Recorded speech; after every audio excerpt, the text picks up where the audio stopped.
Muy bien. Yo estaba disfrutando de este tiempo y me estaba agradecido también por el ministerio de los hermanos que han estado aquí guiándonos en la música, y también pensaba en todos los que están en los diferentes ministerios, que entre todos estamos construyendo junto con el Señor la iglesia. Es bonito eso, que todos somos importantes, todos podemos aportar algo a la vida de la iglesia. Bienvenidos también los que están aquí por primera vez, que estamos contentos de que estéis aquí con nosotros. Y hoy vamos a tener una reflexión, ya vamos a terminar el libro de los Hechos, pero vamos, creo, a tener algo interesante para nuestras vidas también. En una entrevista, un periodista le preguntó a alguien famoso, o sea, qué opinaba sobre el matrimonio. Dice: el matrimonio es maravilloso con sus momentos duros. Bueno, eso es algo, es maravilloso, pero tiene sus momentos duros. Eso es algo para un mensaje sobre el matrimonio, pero lo mismo podríamos decir de la vida. La vida es maravillosa, pero tiene momentos duros.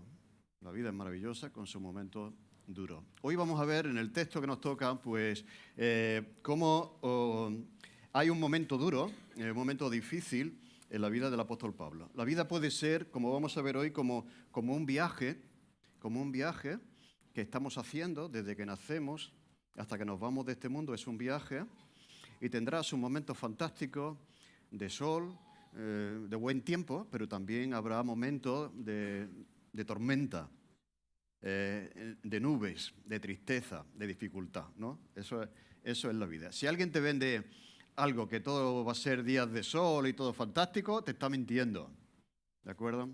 Eso está por llegar, pero todavía en un mundo como el nuestro, todavía por todos sitios lo que hay es imperfección, ¿no? Así que podríamos decir eso, que la vida es como un viaje con sus días bonitos, soleados, pero también con sus días grises y también días de tormenta. Al igual que fue el viaje del apóstol Pablo de Cesarea, donde él se encontraba preso durante 2 años, hasta Roma, como Dios le dijo que tenía que ir allí, que tenía que llegar allí, a Roma. Vamos a tener una lectura, hoy no la vamos a ver aquí, la lectura, porque vamos a dejar lugar para la imaginación. Sí que vamos a ver un mapa de ese viaje del apóstol Pablo de Cesarea hasta Roma, y yo voy a ir leyendo toda la historia y vosotros vais a usar la imaginación y vais a ir localizando, ¿de acuerdo?, por dónde se encontraba Pablo en ese momento en el que vamos a leer, ¿de acuerdo? Dice: cuando se decidió que habíamos de navegar para Italia, entregaron a Pablo y a algunos otros presos a un centurión llamado Julio, de la compañía Augusta. Y embarcándonos en una nave adramitena que iba a tocar los puertos de Asia, zarpamos, estando con nosotros Aristarco, macedonio de Tesalónica. Al otro día llegamos a Sidón, y Julio, tratando humanamente a Pablo, le permitió que fuese a los amigos para ser atendido por ellos. Y haciéndonos a la vela desde allí, navegamos a Sotavento, a Chipre, ¿veis? ¿De acuerdo? Lo vais localizando por ahí, ¿no? A Chipre, porque los vientos eran contrarios, y habiendo atravesado el mar frente a Cilicia y Panfilia, arribamos a Mira, ciudad de Licia. Y hallando allí el centurión una nave alejandrina que zarpaba para Italia, nos embarcó en ella, navegando muchos días despacio y llegando a duras penas frente a Gnido, porque nos impedía el viento, navegamos a Sotavento de Creta, frente a Salmón. Y costeándola con dificultad llegamos a un lugar que llaman Buenos Puertos, acerca del cual estaba la ciudad de Lasea. Y habiendo pasado mucho tiempo y siendo ya peligrosa la navegación, por haber pasado ya el ayuno, Pablo les amonestaba diciéndoles: varones, veo que la navegación va a ser con prejuicio y mucha pérdida, no solo del cargamento y de la nave, sino también de nuestras personas. Pero el centurión daba más crédito al piloto y al patrón de la nave que a los que Pablo decía, y siendo incómodo el puerto para invernar, la mayoría acordó zarpar también de allí por si pudiesen arribar a Fenice, puerto de Creta que mira al nordeste y sudeste, e invernar allí. Y soplando una brisa del sur, pareciéndoles que ya tenían lo que deseaban, levaron anclas y iban costeando Creta, pero no mucho después dio contra la nave un viento huracanado llamado Euroclidón, y siendo arrebatada la nave y no pudiendo poner proa al viento, nos abandonamos a él y nos dejamos llevar. Y habiendo corrido a Sotavento de una pequeña isla llamada Clauda, con dificultad pudimos recorrer el esquife, y una vez subido a bordo usaron de refuerzos para ceñir la nave, y teniendo temor de dar en la sirte, arriaron las velas y quedaron a la deriva.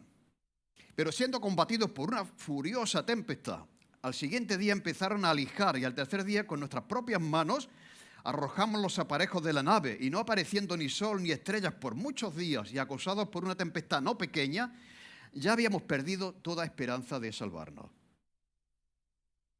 Entonces Pablo, como hacía mucho que no comíamos, puesto en pie en medio de ellos, dijo: habría sido por cierto conveniente, oh varones, haberme oído y no zarpar de Creta tan solo para recibir este prejuicio y pérdida. Pero ahora os exhorto a tener buen ánimo, pues no habrá ninguna pérdida de vida entre vosotros, sino solamente de la nave. Porque esta noche ha estado conmigo el ángel del Dios a quien soy y a quien sirvo, diciendo: Pablo, no temas, es necesario que comparezcas ante César, y aquí Dios te ha concedido todos los que navegan contigo. Por tanto, oh varones, tened buen ánimo, porque yo confío en Dios, que será así como Él me ha dicho.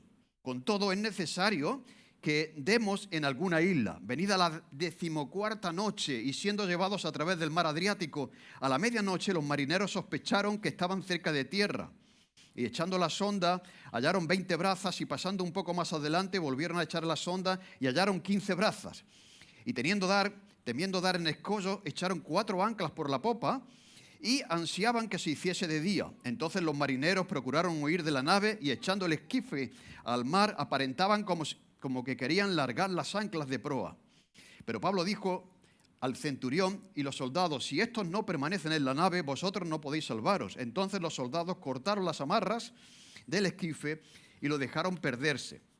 Cuando comenzó a amanecer, Pablo exhortaba a todos que comiesen, diciendo: este es el 14º día que veláis y permanecéis en ayunas sin comer nada. Por tanto, os ruego que comáis por vuestra salud, pues ni aun un cabello de la cabeza de ninguno de vosotros perecerá. Y habiendo dicho esto, tomó el pan y dio gracias a Dios en presencia de todos, y partiéndolo comenzó a comer. Entonces todos teniendo ya buen ánimo, después de una buena comida el ánimo se vino arriba, después de tener buen ánimo, pues comieron también, y eran todas las personas en la nave 276.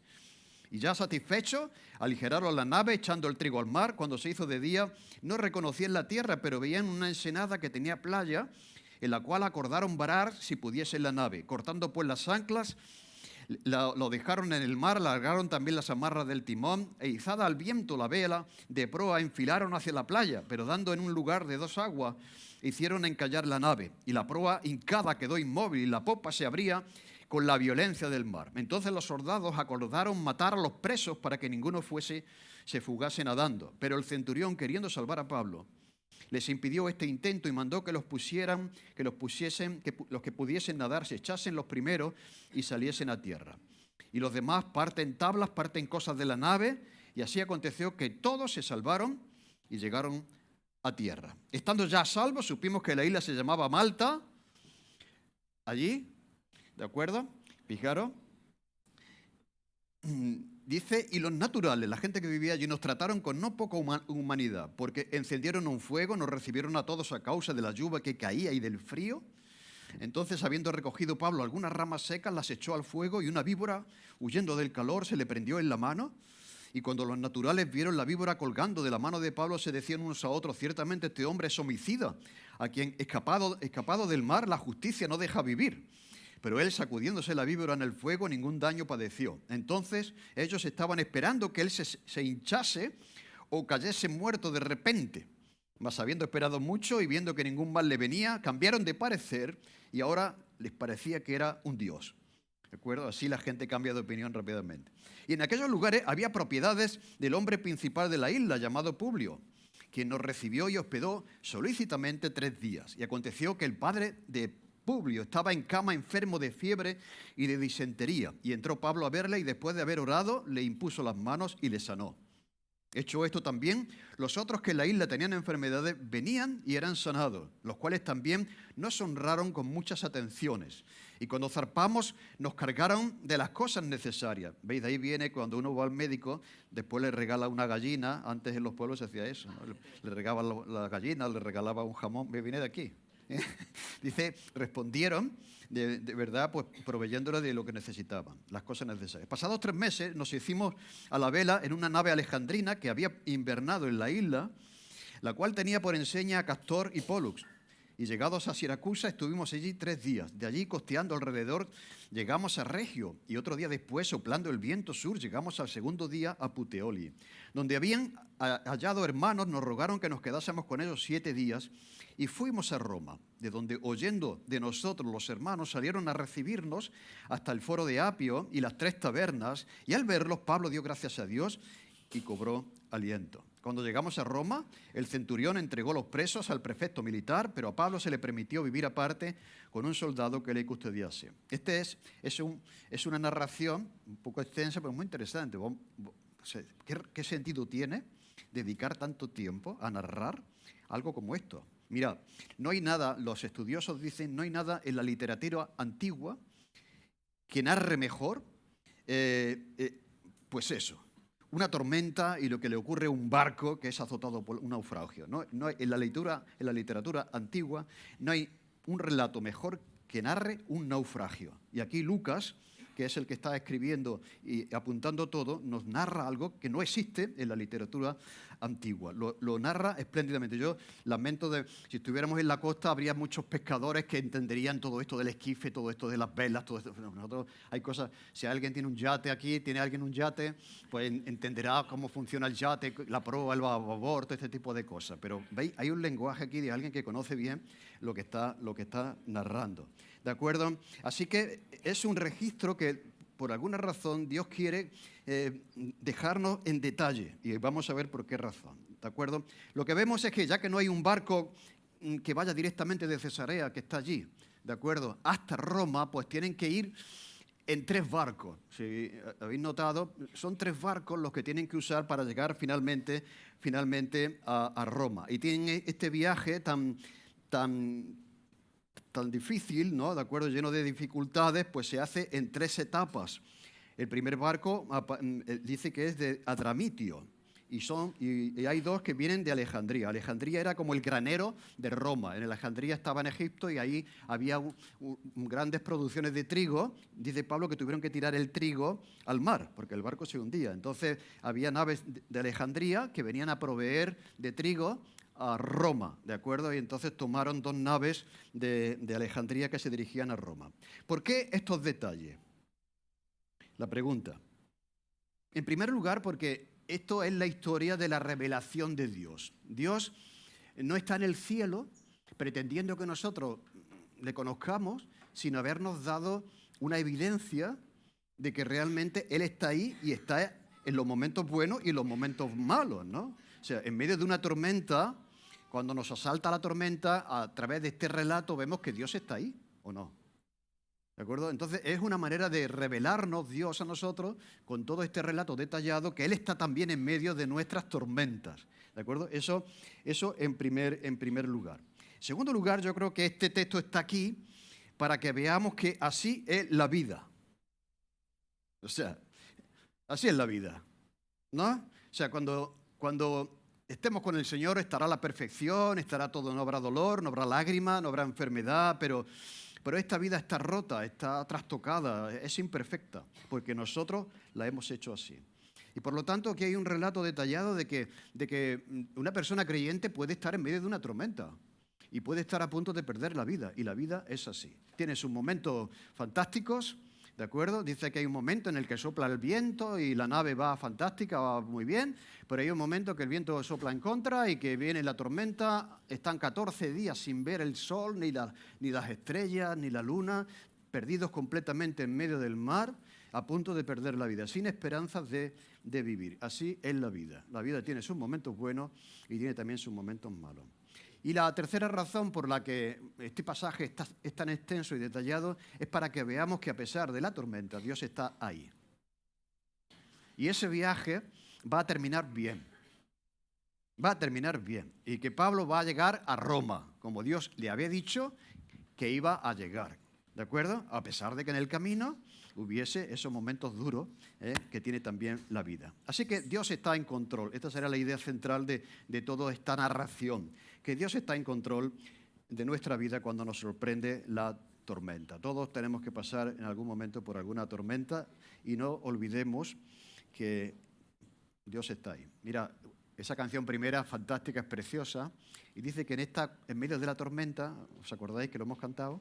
Este corazón confía en Dios. Una de las lecciones que vamos a aprender a lo largo de la vida, que Dios pretende enseñarnos, es que tenemos que confiar en Él en medio de la tormenta. Este corazón confiará en Él en medio de la tormenta. Bien, una vez dicho esto, vamos a ver un poquito algunas cositas del viaje sin pararnos mucho, porque quiero llegar al final, a la conclusión de esta historia. En primer lugar, de Cesarea a Roma, dice que cuando llega el momento de partir, pues aquí el centurión, pues después de 2 años de espera y de 3 juicios que Pablo ya ha sufrido, pues ya se embarcan en dirección a Roma. Dice también el texto de Lucas que iban acompañados Pablo y también y Lucas de otros presos. Y bien, ¿quiénes eran estos? Mirad, esto es cruel. Roma, para divertir a la gente en el circo, ¿os acordáis que echaban a las personas al circo para divertirse? Reclamaban a todas las provincias que por favor proveyesen de carne fresca para echarla a los leones. Y probablemente muchos de los que iban aquí iban a terminar en el circo romano, porque ya Roma, la capital, no tenía esclavos para lanzarlos allí a la arena, ¿me entendéis? Entonces probablemente estos esclavos que iban con Pablo, algunos presos, eran condenados ya para morir en el circo. Así que empiezan en Cesarea y se van en dirección a Creta. Van en un barco, dice, nos embarcamos en un barco adramiteño. Eso está en Turquía y como decía, son barcos comerciales. Y dice aquí ya en esta segunda parte que Pablo no iba solo, que iba acompañado por Lucas y también por Aristarco. Aristarco fue el delegado de la iglesia de Tesalónica para llevar esa ofrenda que todas las iglesias de Asia enviaron a la iglesia de Jerusalén. Aristarco fue el representante de la iglesia de Tesalónica que llevó esa ofrenda, pero que luego llegó a ser muy importante en la vida de Pablo. Y de hecho, cuando Pablo va preso, él le acompaña para apoyar a Pablo en esos momentos duros, junto con Lucas, que es el que está escribiendo el libro de los Hechos y está relatando todo tan bien como lo ha relatado en esa tormenta. Por lo tanto, Pablo va acompañado por ellos. Pero dice también que Julio era el centurión responsable de llevarles a Roma, y podemos ya detectar aquí que era una persona bondadosa, una persona que intenta proteger a Pablo y además le da libertad, porque cuando Pablo llega de Cesarea allí a Sidón, a Damasco, pasaron ahí unos días y le permitió a Pablo ir a visitar a los cristianos que vivían en esa ciudad, ¿sí? Lo cual demuestra que era un hombre que ya sabía que Pablo era inocente. Y más adelante, como hemos leído, cuando dicen de matar a todos los esclavos, ¿por qué quieren matar a todos los esclavos? Porque la pena era, si tú perdías un esclavo, tú ibas a morir con la misma condena de ese esclavo. Entonces, ¿os acordáis del carcelero de Filipo? Pues él también quería quitarse la vida porque Pablo fue liberado y él iba a pagar con su vida. ¿De acuerdo? Entonces, este hombre vemos que era bondadoso y quiso proteger a Pablo hasta el final. Así que hasta ese momento en el que llegan a Cesarea ya han pasado 15 días. Porque ¿sabéis cuánto duró el viaje? ¿Cuánto duró la tormenta esa en la vida del apóstol Pablo? 7 meses. 7 meses, lo vamos a ver luego. 7 meses. Desde que salieron hasta que llegaron a Roma pasaron 7 meses. Bien, en segundo lugar, dice que llegaron, hallando allí el centurión, cuando llegaron a este sitio, dice, una nave alejandrina que zarpaba para Italia, nos embarcó en ella y navegamos muchos días despacio, y llegando a duras penas a este sitio porque el viento no lo impedía. Mira, Pablo era una persona experimentada y él conocía, por lo que vamos a ver ahora, conocía todo este mundo del mar, de las tormentas, etcétera, ¿no? Y entonces Pablo se dio cuenta que era peligroso embarcarse con el tiempo así, ¿no? ¿De acuerdo? Y que iba a ser peligrosa la navegación. Dice un historiador que esto ocurre aproximadamente en el año 59 y que en la fecha en que ocurre esto, dice que Pablo, en una lectura que hemos hecho, que Pablo había terminado el ayuno. El ayuno era algo que había que hacer en una fecha concreta, por lo tanto podríamos decir, calificar que esto era en el mes de octubre. cuando se celebraba, ese era el día de la expiación, que era un obligado cumplimiento hacer ayuno, el día de la expiación. Eso era en octubre. En octubre no es recomendable navegar, porque el tiempo se pone difícil, ¿no? Así que Pablo salió de Cesarea en agosto y no llegó hasta marzo, como he dicho antes, del siguiente año, y pasó esos 7 meses de viaje porque tenían que parar a que pasase un poco, se calmase el viento, ¿no? Y el tiempo mejorase. Pero Pablo, que conoce las circunstancias, que conoce el mar, les advierte del peligro. Fijaros, es un hombre preso, que podríamos decir que no pinta nada en ese barco, y ahora resulta que Pablo toma una posición de liderazgo y dice, oye, pensad bien esto de partir porque no es buena época y además el viento nos avisa que puede ser peligroso, ¿de acuerdo? Entonces dice que les amonestaba diciéndoles, dice, varones, veo que la navegación va a ser con prejuicio y mucha pérdida, no solo del cargamento de la nave, sino también de nuestras personas. ¿Qué quiere decir? Que Pablo, basado en su propia experiencia personal, está dando un consejo, como cuando tu padre te da un consejo a ti. Ahora lo puedes tomar o lo puedes rechazar, pero rechazaron el consejo de Pablo. No es conveniente echarse a la mar en esta época, en octubre, cuando, ¿me entendéis? Entonces, bueno, así que Pablo da un consejo basándose en la experiencia que tiene, en el sentido común y en el buen juicio que tiene el apóstol Pablo, ¿no? ¿Por qué hace eso? Porque ya ha pasado por ahí. Pablo conoce el mar, conoce lo que es un naufragio, conoce lo que es una tormenta en medio del mar. Mirad, de hecho, en 2 Corintios 11 dice lo siguiente, narrando un poco su vida. Dice, de los judíos 5 veces he recibido 40 azotes menos 1. 3 veces he sido azotado con vara, 1 vez apedreado. 3 veces he padecido naufragio. 1 noche y 1 día he estado como náufrago en el mar. En camino muchas veces, en peligros de río, peligro de ladrones, peligro de los de mi nación, peligro de los gentiles, peligro de la ciudad, peligro del desierto, peligros en el mar, peligros entre falsos hermanos, en trabajo y fatiga, y en muchos desvelos, en hambre y en sed, en muchos ayunos, en frío y en desnudez. O sea, Pablo está capacitado para dar un consejo porque ha vivido o no. O sea, con 14 años no le des consejos a tu padre. No, todavía no has vivido. Pero mira, muy interesante que Pablo está narrando y dice que 3 veces he padecido naufragio y 1 noche y 1 día he estado como náufrago en el mar. No se trata de este naufragio, porque Pablo habría escrito 1 Corintios unos años antes. Aquí no entra. Si ahora Pablo volviese a escribir su relato de vida, dice, y además, 15 días, esto superaba toda experiencia negativa en el mar, 15 días perdiendo la esperanza de vivir. ¿Entendéis? Pablo ya, interesante que cuando leemos esto, que no se incluye, porque eso ocurrió después de escribir 1 Corintios. Así que Pablo tiene buen juicio, sentido común, experiencia para dar un consejo, pero el centurión dice que daba más crédito al piloto y al patrón de la nave que a lo que Pablo decía. ¿Veis? Son 2 maneras. Podemos recibir el consejo, podemos rechazarlo. Y siendo incómodo el puerto para invernar, la mayoría acordó zarpar también de allí, por si pudiesen arribar a Fenice, puerto de Creta, que mira al nordeste y sudeste, e invernar allí. Amigo, ¿por qué no reciben el consejo de Pablo? ¿Por qué dan más crédito a lo que dice el piloto y al patrón que a lo que Pablo dice? Bueno, esto es un consejo y tienes que decidir a quién le vas a hacer caso.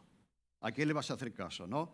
Pero vemos aquí que realmente hacen caso al patrón del barco y al centurión porque dice que el sitio era incómodo para pasar el invierno. O sea, quiere decir que podemos aprender aquí algunas cosas. Nos gustan los consejos cuando no son incómodos para nosotros. ¿De acuerdo? Nos gusta que nos aconsejen lo que nos viene bien, lo que nos parece bien, lo que nos gusta, porque nos gusta eso. Nos gusta la comodidad del puerto. como ese puerto no tenía bares, no tenía tiendas, ¿me entendés lo que quiero decir? Era incómodo,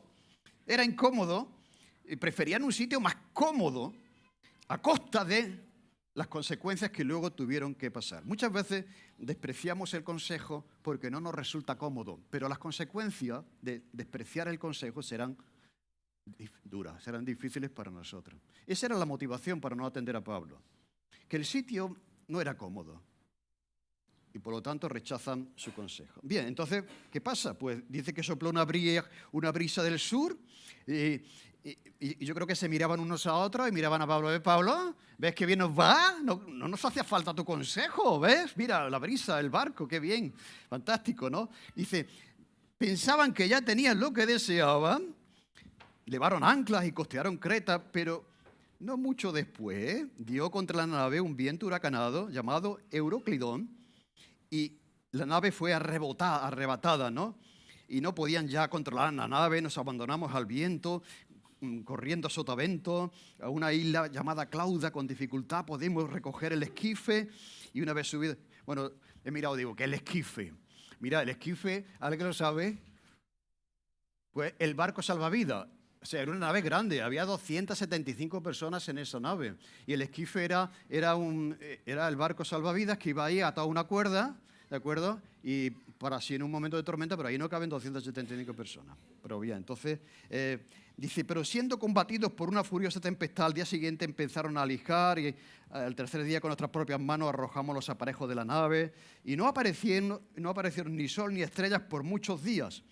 Y acosados por una tempestad no pequeña, ya hemos perdido toda esperanza de salvarnos. Así que están 11 días a la deriva, perdiendo toda esperanza de salvarse. Todos hemos visto en el cine, en las películas, esa tormenta, ¿no? La nave tirando todas las cosas para aligerar un poco la nave, intentar, ¿de acuerdo? Y al final la nave se rompe y tienes que ir nadando, esto pasó, nadando allí en una tabla, lo que puedas pillar para llegar y salvar la vida. Bien, ahí están, llevan 11 noches a la deriva. Pero aquí vemos que Pablo hace algo, ¿no? Hay 3 cosas que hace Pablo, ¿no? Interviene de 3 maneras. En primer lugar, hace un llamado a mantener la calma.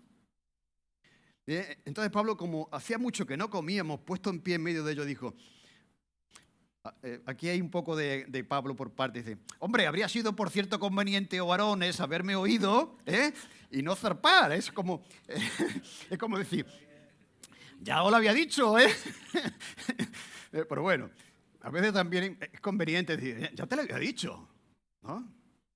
Pero buscaban la comodidad, lo que querías escuchar.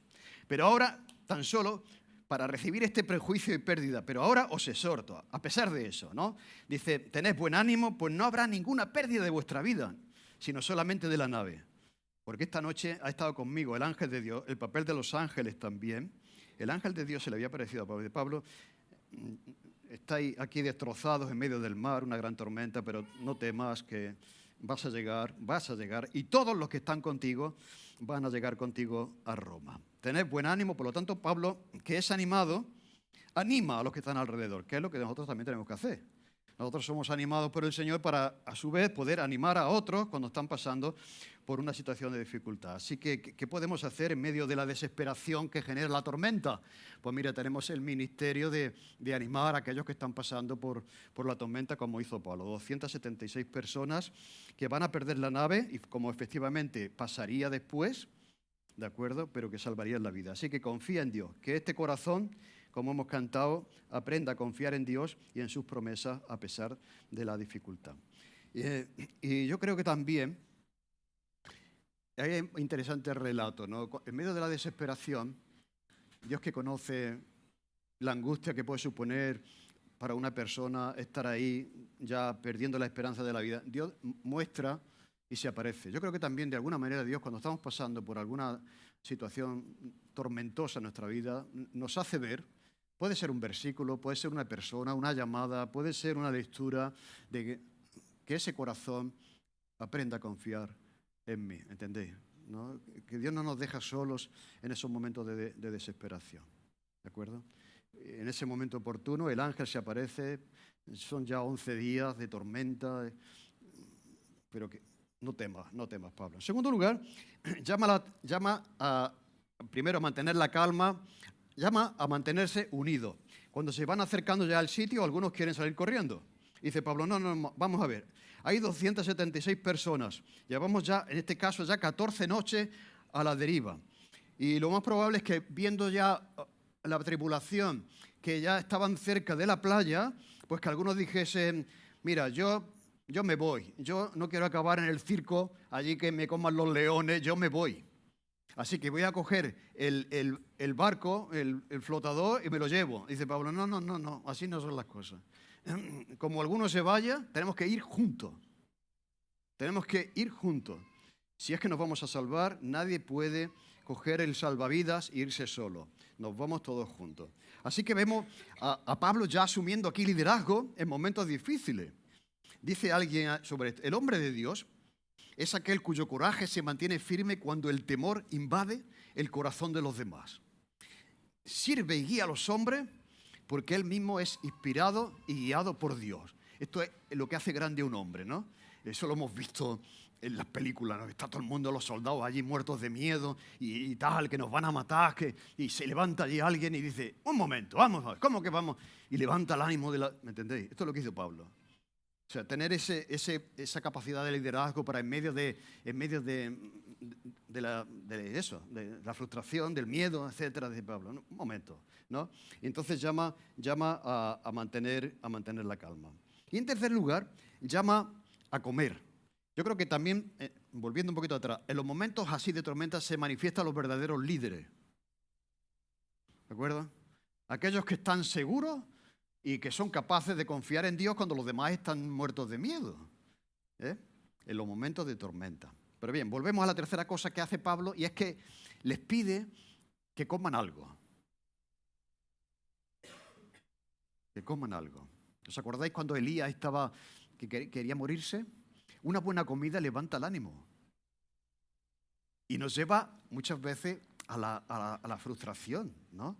Entonces Pablo, mira, no puede ser que llevamos ya 14 días aquí, luchando contra el mar, ¿de acuerdo? Aquí todos mojados y no hemos comido. Vamos a parar y vamos a comer. Y dice Pablo que cogió pan y lo dio gracias y con eso transmitía una confianza. Por eso damos los cristianos gracias antes de comer. ¿De acuerdo? Lo hacía Jesús y también lo hacía Pablo, ¿no? Cogió el pan en medio de la tormenta y Señor, te damos gracias.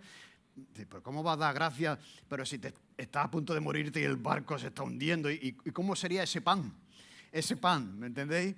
Que no era un bocadillo allí con un trozo de pan que habría por allí, pues lo cogió, lo tomó con agradecimiento, ¿de acuerdo? Y entonces pues lo que transmite Pablo es un hombre confiado en el Señor. Y con eso hace que todos los demás se sintieran seguros. Muy bien, dice que cuando se hizo de día, pues ya se están acercando a Malta y ya veían por allí que la nave podía, un sentido, ya llegar allí, pero el viento y las olas terminaron por destrozar la nave y tuvieron que coger diferentes cosas y salvar la vida. Bien, cuando llegan allí, dice, estábamos ya a salvo y supimos que la isla se llamaba Malta.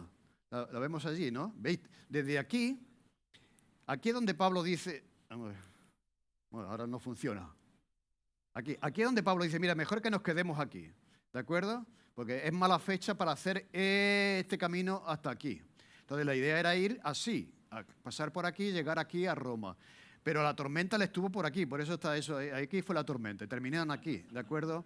Entonces, pues cuando llegan ahí, dice que la isla se llamaba Malta y la gente que vivía allí nos trajeron con no poca humanidad, porque encendieron un fuego y nos recibieron a todos a causa de la lluvia que caía y del frío. Así que podemos imaginarnos todos empapados, porque habían estado nadando, ¿de acuerdo? El frío, la lluvia que seguía cayendo, y ya les esperaba allí una fogata encendida. Es la hospitalidad, ¿de acuerdo?, de esa gente, de ese lugar para con esos náufragos que acababan de llegar. Entonces, habiendo recogido Pablo algunas ramas secas, las echó al fuego.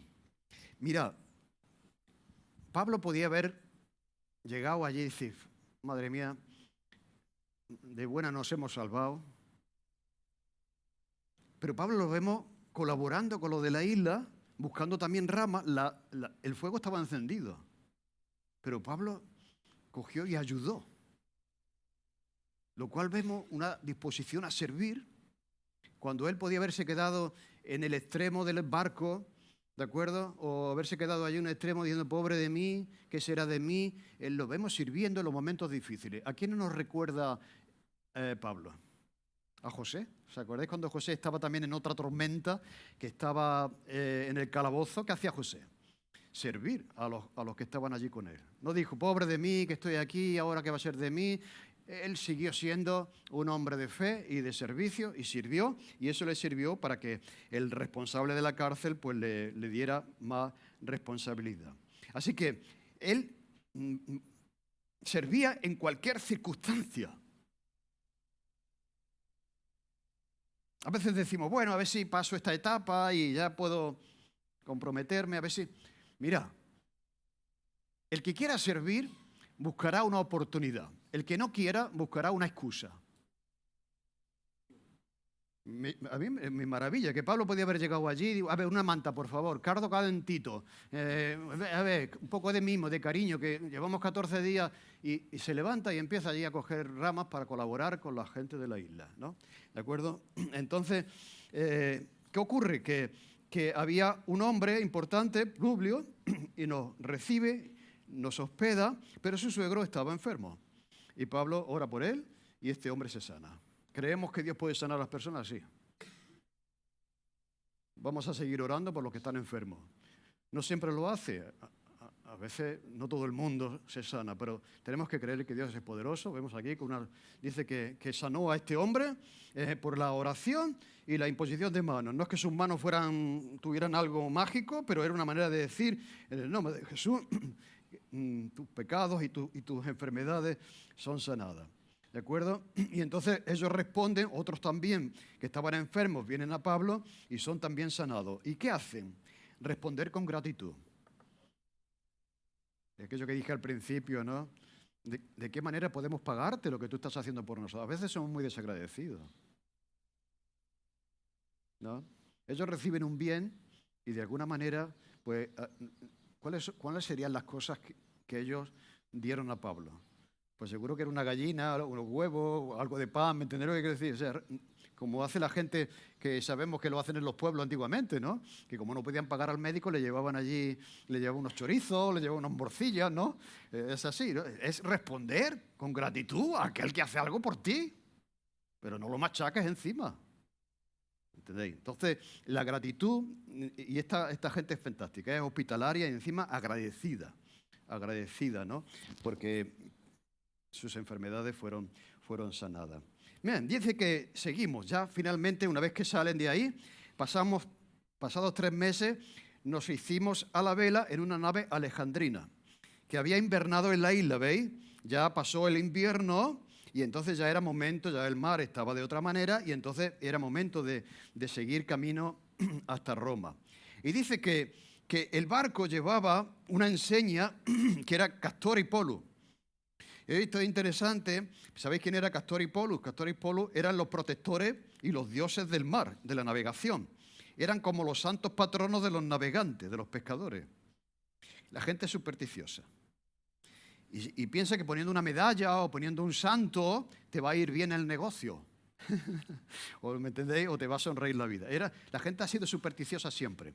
Pablo no llevaba una foto ni llevaba un... Pablo, ¿me entendéis?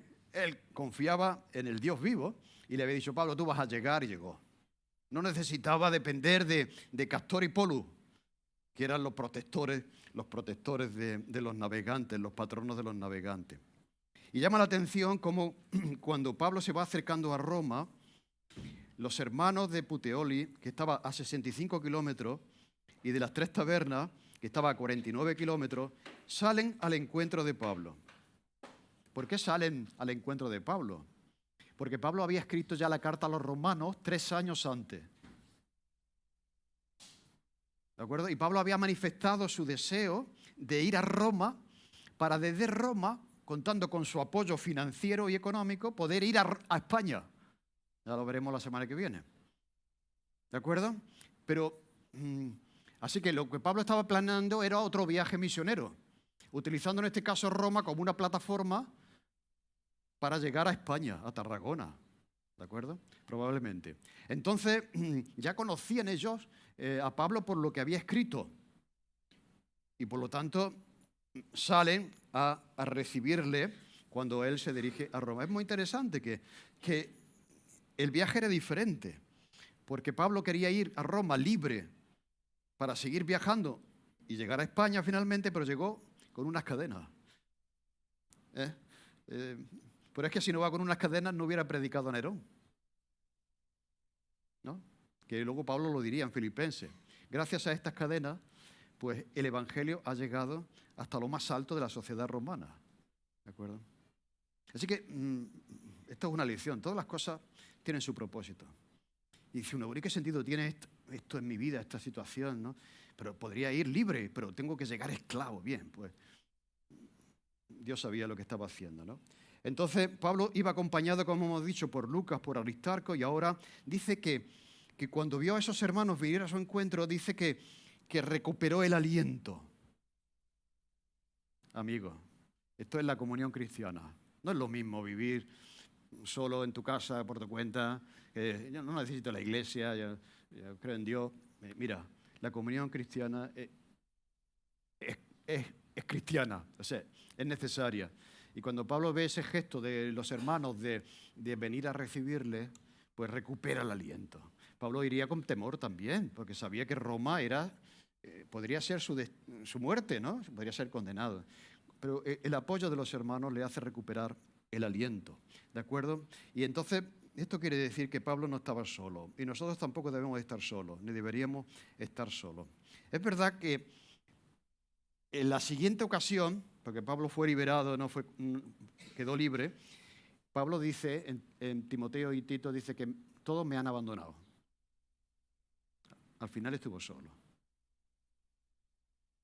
¿De acuerdo? En esta ocasión iba acompañado, pero más adelante, lamentablemente, no hubo nadie a su lado. Bien, ya termino. Ya termino con una conclusión de por qué esta descripción tan detallada, tan extensa, ¿no? De un viaje, de una tormenta, etc. Mira, pues yo creo que porque la vida es como eso. La vida es un viaje y no todos los días son buenos. Si alguien te vende otra cosa, te está engañando. ¿De acuerdo? Tiene días de calma, pero días agitados, días de tormenta. Y Pablo está haciendo lo correcto. O sea, estaba en el centro de la voluntad de Dios y sin embargo tiene que pasar por ahí. A veces uno puede estar haciendo lo correcto y te viene un sopapo como José, que va a la cárcel por hacer lo correcto, ¿no? ¿Me entendéis? Y esto es así. Tú puedes estar en el centro de la voluntad de Dios, pero eso no te va a librar de dificultades, de incomodidades y de alguna que otra tormenta en tu vida. En segundo lugar, por esa razón creo que ese pasaje está ahí. Para demostrarnos que Dios está en control de nuestra vida y de lo que nos pasa. Eso lo vemos con Pablo y también lo podemos ver con nosotros. Dios va a estar en el control de nuestra vida a pesar de esos días de tormenta que van a venir. Así que el viaje de la vida puede ser a veces accidentado, puede ser complicado, pero como Pablo llegaremos al final a donde Dios quiere que lleguemos. En tercer lugar, ¿por qué este relato tan extenso? Pues porque hay un propósito en todo. Hay un propósito en todo. Y Pablo utiliza toda circunstancia para hacer lo correcto. Pone en práctica su fe en los momentos difíciles. No se queda en una esquina de la nave llorando, pobre de mí, sino que él utiliza cualquier circunstancia para servir, para dar testimonio de su fe. Mira, animarse, comer, ¿me entendéis? Venga, calentado, pongo ahí fuego en la hoguera. Así que yo creo que nuestra fe se manifiesta en los momentos difíciles. Ahí es donde realmente se revela lo que somos, como José hizo en la cárcel.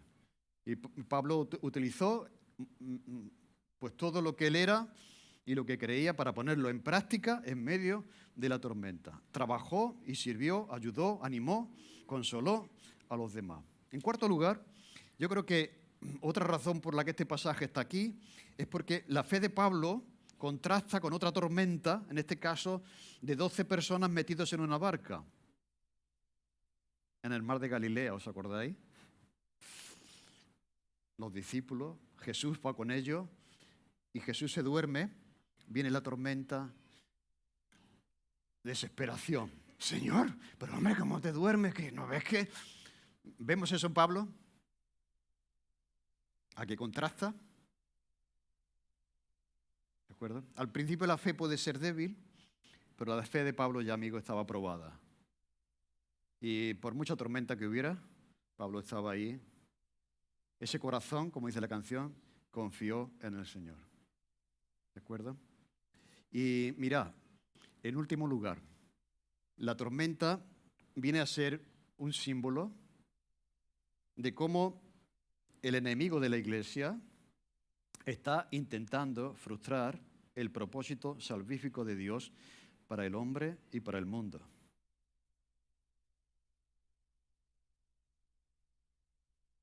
Desde que Dios dijo a Adán y Eva, de la simiente de la mujer, vendrá alguien que te destruirá a ti, el diablo quiere destruir a aquel que le va a destruir a él. ¿Me seguís? Mira, cuando el faraón manda que los varones de Israel no naciesen, le manda a las comadronas que los maten, ¿de acuerdo? Estaba intentando el faraón impedir que el Mesías llegase a nacer. ¿Os acordáis de Amán, que quiso destruir a los judíos? ¿De acuerdo? A través de Amán el enemigo quería impedir que las profecías se cumpliesen. ¿De acuerdo? ¿Os acordáis de Herodes, el rey Herodes, que mandó matar a todos los niños de Belén? En ese intento estaba intentando impedir que viniese el Mesías para que aplastase la cabeza de Satanás. El Sanedrín, que lo hemos visto ya tantas veces. ¿Qué es lo que estaba intentando hacer el Sanedrín? Destruir a Pablo, acabar con su vida, impedir el testimonio de la Iglesia, al principio, asfixiar a esa Iglesia que estaba surgiendo, que apenas había nacido, e intenta acabar con ella. El enemigo utiliza el Sanedrín, los poderes religiosos, para intentar frenar la extensión del Evangelio. Y finalmente, como no pudieron, intentaron acabar con Pablo. Este relato es una demostración, es un símbolo de cómo el enemigo no quiere que lleguemos a Roma y que prediquemos el Evangelio a las personas a las que tenemos que predicar. Y lo intentan con Pablo. Y como no lo consiguió, ¿de acuerdo? El enemigo, pues sigue persiguiendo a la Iglesia hoy. Y nos sigue persiguiendo a nosotros hoy. Esa tormenta intenta impedir que Pablo llegue a Roma, porque Roma era la capital del mundo y Pablo iba a predicar a la gente más poderosa en ese momento. Pero Pablo llegó. Pablo llegó. ¿Y quién ganó? El que está por encima de todo lo demás. Pues lo mismo va a pasar contigo y conmigo, ¿eh?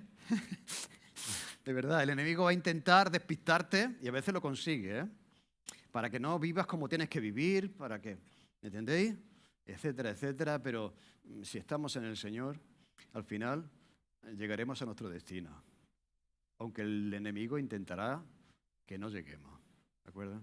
Y al final Pablo llegó y la tormenta, las dificultades, todo aquello que hemos visto, pues no impidieron que los planes de Dios se llevasen a cabo. Así que, ¿tienes una tormenta en este momento que estás librando? Mira, no sé si vamos a cantar la canción otra vez, pero ahora la vamos a cantar ¿no? En medio de esta tormenta, este corazón confía en el Señor. Y esta historia es para que nos afirmemos en ella. Amén.